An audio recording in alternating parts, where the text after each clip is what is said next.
Congratulations, Tyron, on your win. Thank you, man. I appreciate it, brother. We know what the crowd thought of the fight. Give me your opinion. What did you think of your performance tonight? Shit, I thought it was a great performance. You got a guy on a 7-fight win streak. He's taken out all 7 opponents, world-class guys, gotten on their back, submitted them. Very resilient, very persistent on his attack. I was able to go out there and stop everything. How many takedowns did he try? I think that. 24. So I think we saw 24 at one point. 24 tried, 24 denied. So I think we need to look at the different stats. This is my 4th title fight in 12 months. He shot 24 times, and thinking of how many different top-class welterweights he would have been able to put on the ground. He was not able to do any of that on me. I felt good. I felt my conditioning was great. We accepted this fight 4 weeks ago. And, man, I felt amazing. Sometimes I think those shorter camps are better. So me and my coaches were happy. I know our fans, they want to see blood. They want to see cuts. They want to see a back-and-forth exchange. You also have to recognize that I'm fighting specialists. You know, Stephen Thompson, I'm not going to sit out there and try to out-spin kick him. I'm not going to try to take down Damian Maia and prove that, hey, it's time for me to get a black belt. The brown belt's going to take you down and go for the submission. So I felt like it was a very tactical fight. I felt like I did everything, stuck to the game plan. And I walk around with my head up, man, and the belt still around my waist. You had him hurt incredibly early in the fight. You busted up his eye pretty good. Did you feel like maybe you were going to finish him in that first round? Yeah, I felt like I was going to finish him. I threw an overhand right in the second round. First or second round, my shoulder slipped out. And I was like, oh, shit. So I can't hit him with this overhand right, which is my moneymaker. So I had to throw straight punches. A couple other times after that, I saw it opening, and I had to throw it just because out of reaction. I threw it again and kind of slipped out. So 2 or 3 times I felt like my shoulder kind of slipped out. So I had to really be disciplined to use a lot of feints. And if you guys saw me, a couple of times you saw me come forward. It looked like I was going to throw the right hand, and I had to really, really guess on, like second guess whether I should throw it or not, or just proceed with pushing forward. So that's what champions do, man. We go out there and I fought a fight, I broke my foot the first kick of the fight against Kelvin Gastelum, and I had to go out there and I had to finish the fight. So I'm very, very happy in my condition, and very happy in my coaching and game plan, and just the mental toughness. And last thing for me, Tyron, I know you didn't want to talk about George St. Pierre before the fight, but you're willing to mention him afterwards. It sounds like he's really campaigning for a fight with Michael Bisping, doesn't want anything else. I mean, how does that impact you? I know you want to prove that you're the greatest welterweight of all time, and that would seem to be an opportunity to do it. So what's your opinion when he's trying to get this Michael Bisping fight instead? Well, I said that earlier when we had the press conference, because I listened to Bisping podcast, and he had his best friend George on there, and they were talking about fighting each other in a very kumbaya fashion. So with that said, I had already kind of put that out the back of my mind. If I think too much down the road, as I did when I fought Rory McDonald, I was thinking about, hey, if you beat Rory, you fighting for the world title, and I went out there and got my butt whooped. So I like to focus and give my opponent the respect he deserves. He's in that position for a reason. I gave him the respect, and now he should have to fight me. If you were the best welterweight of all time, you're going to come back into the sport and go up a weight class. I guarantee you if Damian Maia would have won, he would have been talking about fighting Damian Maia. I guarantee you if Stephen Thompson would have won, he would have been looking to fight Stephen Thompson. He doesn't want to fight me because I'm a better version of him. Tyron, apparently Dana White was asked just a few minutes ago whether or not this performance was going to affect the potential GSP fight, to which he replied, absolutely, and he said it means good things for Bisping. If you could give your initial thoughts on that particular quote, and then also, if GSP isn't next, who do you have on your radar next? Did you hear my reply at the press conference when he said I was fighting I was fighting GSP next if I won? I said these guys have already been talking about fighting. It's a very it's like Dory the fish. Everybody have a very short-term memory. When was the last time Michael Bisping fought? You know what I mean? Think about it. Like really, I fought 4 world title fights against the #1 contenders. Has he ever fought a #1 contender? I fought the #1 contender twice. I fought the #1 contender after that. And I fought the world champion, who was Robbie Lawler, time before that. I'm the only one that's going by the old set of rules. So if it's not George St. Pierre, let him run. But guess what? Whoever you put in front of me, I'm going to run through them. I'm going to beat them. And if he does not fight me, by default, I will be the best welterweight of all times. And by the use of your feints and some of the head movement, it looked like your time at Wildcard definitely improved some of your striking. Is that something that you plan on keeping as a part of your regular camp? Yeah, I've been doing it for 8 years. A lot of people I just don't talk about, everything that I do. I got a large family. I have a home in St. Louis, so I can't get to LA as much as I can. So if I just go and boast about all my training at Wildcard, someone that's single, that don't have any kids, they can just travel there and spend months and months and months. So I just didn't want to give up that competitive advantage. But it was a couple of times where, I faded back, threw a right hand. He hit me with a left hand. I kind of baited him to throw it again. I slipped it. I threw a right hand, knocked him down. And, I felt like tonight a true martial artist can appreciate the performance that was put on tonight. I love our fans, but you guys know what they want to see. They want to see blood, cut, gore, back. They don't even want to see a lopsided fight. They want to see one person almost winning, other person coming back almost winning. Both guys look like they're about to die, and at the very end, they do 10 seconds of just standing in the middle, punching each other and raising their hand. That's their ideal of a great fight. Tyron, the fight was only announced 5 weeks ago, but prior to that, you had actually been hinting that you were going to fight in July for quite some time. Is there any particular reason why it took so long to book Damian? Was there something else that you were considering going into this? It wasn't really that I was considering. It's just the fact that, you speak things into existence.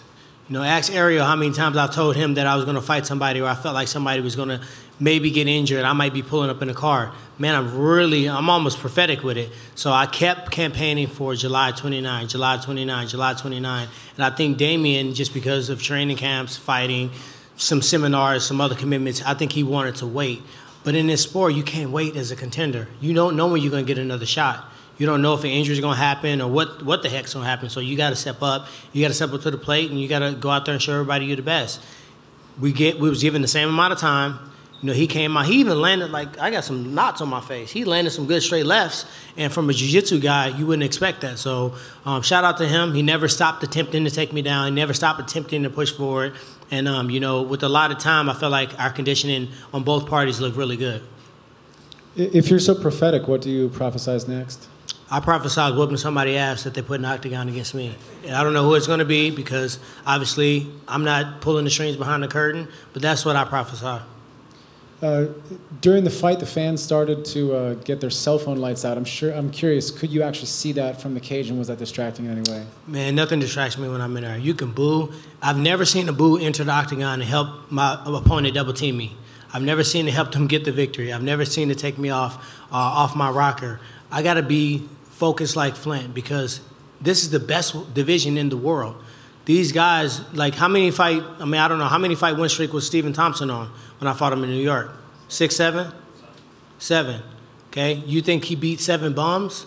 Or did he beat out the current interim champion, Robert Whitaker? Did he beat Patrick Cote? Did he beat Johnny Hendricks? Did he beat Roy McDonald? What's the difference?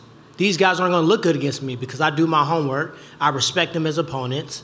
I pick their tools, and I don't let them use their tools against me. Then I force them to deal with my power, my speed, and that's what we saw in this fight, and that's what you're going to continue to see. And when you knocked Damian down in the second round, how close were you to following him down there and finishing it up?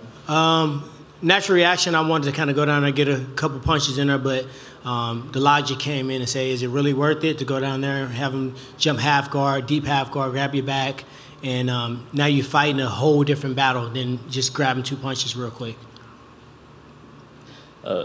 Afterwards on FS1, you said your shoulder was bothering you. Did that impact your fight, and how bad is it, do you think so? I'm not a doctor, and I don't have an MRI machine, so I'm not going to diagnose myself. Obviously, I want, to fight in November, so I'm going to get an MRI on Monday. Sometimes, I don't know if you guys have ever had a shoulder injury, but I've torn my left labrum before, and after you tear it, occasionally it slips out of socket. So it didn't feel like it did when I actually tore my labrum on the left side, but it felt like it slipped out of socket a couple times. And then I threw 2 or 3 other punches, and when I connected and landed, it kind of went out of socket. So I'm just hoping that with some ice, some ibuprofen, some rest, sling this baby up for a couple of days, I should be okay. So I'm just hoping that everything's good, and I'll be ready to fight in November. Hey, Tyron, I'm just wondering if you got a chance to see any of the Cowboy Lawler fight, and if you did, I'd love to hear your thoughts on it. I saw a few clips. I try not to watch. I try not to watch a lot of other fights when I'm fighting because I don't want my emotions to get high. I don't want to get low. I don't want to get too excited. I want to just focus on my fight. I saw a few clips of it. I thought the second round looked like both guys kind of was almost taking off a little bit. It looked like Robbie came out really strong in the first round in the beginning. Cowboy landed a takedown in the first round? Landed a takedown, so that round was kind of close. And then I think he got poked in the eye in the third, and Robbie kind of took it away. So I didn't get to see every moment of it, but I mean, both of those guys came out to fight when they're mentally strong and mentally ready. I think they both are, top fighters for a reason. Tyron, if it's not GSP, who do you think makes sense? Is there anyone that it's not very clear as to who would be the number one contender? Yeah, I think the clarity should just be George. It shouldn't, I don't understand how you have an interim title, right? You got Robert Whittaker, who just beat Yoel Romero after, I think he probably suffered a small knee injury. He went out there resiliently and beat a very, very tough Yoel Romero. He deserved to fight Bisping next. How long is Bisping gonna milk this knee injury? Is his knee severed, or what the hell is going on? He should be fighting the number one contenders like I've had to do. You think Stephen Thompson's an easy fight, or Damian Maia? These guys are world beaters. So if you don't have to participate and use the same old school rubric of fighting the number one contender, then why should I? But let me say something about fighting Nate Diaz, Georges St. Pierre. The internet is gonna flip. Oh, you need to fight more, more guys first before you get a super fight. So, as I said earlier, whoever they put in front of me, I'm just gonna beat them. Then the next person, I'm gonna beat them. And before it's said and done, just look at my belt. I got so many notches on my belt already that nobody gives me credit for. The Carlos Condit, the Robbie Lawlers, the Paul Daly's, the Tarek Safadines, the Dong Young Kims, the Kelvin Gassalims, Robbie Lawler, Stephen Thompson, Damian Maia. All these guys get the credit. And the champion don't ever get the credit. So guess what? I don't expect it. I'm just going to go out there, keep kicking ass, doing my thing, and I'll be the greatest when I walk away. And just curious, when they have a plan for the next fight, they'll usually say it in the octagon after a win. They'll say, oh, you're next for this guy, etc. You mentioned GSP, but Joe never mentioned GSP and mentioned how, this was the least amount of strikes thrown in a title fight. Did you take that as an odd sign, that this is kind of slipping away from you? No, I don't think it's slipping away. I mean, if he doesn't want to fight me, he doesn't want to fight me. What I take it as a poor usage of stats. That's like somebody in the wrestling community say, "Oh, he led the conference in escapes." That means he got his ass taken down 1,000,000 times and he got an escape. How about you say you have the fastest KO in welterweight championship history? You have the highest takedown defense in welterweight history. You just fought a guy, 2 guys back to back. They were on 7-fight win streaks, and you beat them convincingly. Let's pull out those stats. How many times have I been hurt? How many times have I been in danger? Those are stats that people don't recognize and they don't use. So with that said, I felt like it was a poor usage of stats. I don't think he meant anything by it. But I really never thought George was going to be like, oh, I win the fight, George is going to walk in the octagon and they announced that we're going to fight. I never had that, that emotion that was going to happen. And finally, more to that point, not to put you on the spot, but on Twitter, BT Sport just said that Dana told them that George is going to fight Bisping next. So what is your reaction to that? I have no reaction to that, my man. I said it earlier in the press conference earlier this week when that comment was made. And, I said exactly what I saw. I listened to the podcast. I can read between the lines. I'm a very smart guy. And I have no reaction to it. The next person that steps in front of me, I'm going to beat him. That's it.